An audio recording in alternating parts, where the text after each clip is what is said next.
Hello all, here I wanted to give you some instructions and some explanation about this lab. Talking about genetic drift, you should have seen it in the notes. You should have seen what genetic drift is in the reading assignment, and then this is just kind of a hands-on activity for it. Some side notes, and this might be hopefully not the most confusing thing, but hopefully this is the most, I guess the most work of it all. It says here Skittles. Oops, sorry, let me change my pen.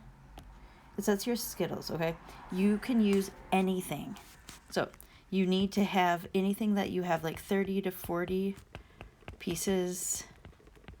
And you see here it has the 5 colors. They do not have to be those colors, but you need to have 5 different colors. So I was looking around the house today, just kind of seeing what things you could use if you just had them. Obviously we have a little bit more art materials here because of Zeke and keeping him busy, but also, I mean, you can use Lego pieces, you can use candy, you can use strips of paper that you've colored or that you have colored already, pen caps.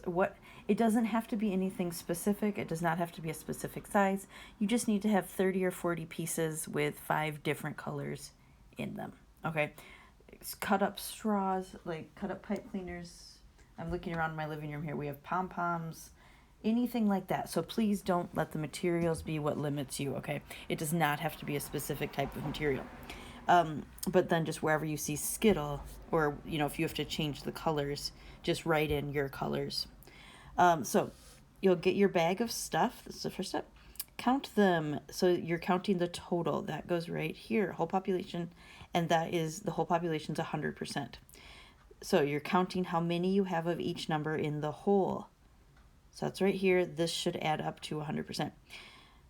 To find the percentage, you take the number of colored Skittles divided by, that should be number of whole population, times 100 to get a percent. Now open your baggie, your box, whatever you have. Just close your eyes and pick something up. You're taking out 6 of them. So you have your whole group. You're taking out 6. All right, it says put it on your paper towel, but just put it to the side. Then you're recounting and re-getting percentages. So this, remember, genetic drift is either a population leaves the original group or a bunch from the original group are killed off or removed or something. So these are the genes that we're left with. So you might not have any of the original colors in this, or some of the ones in your second group. You might only have 2 different colors. This is just kind of simulating how that could happen.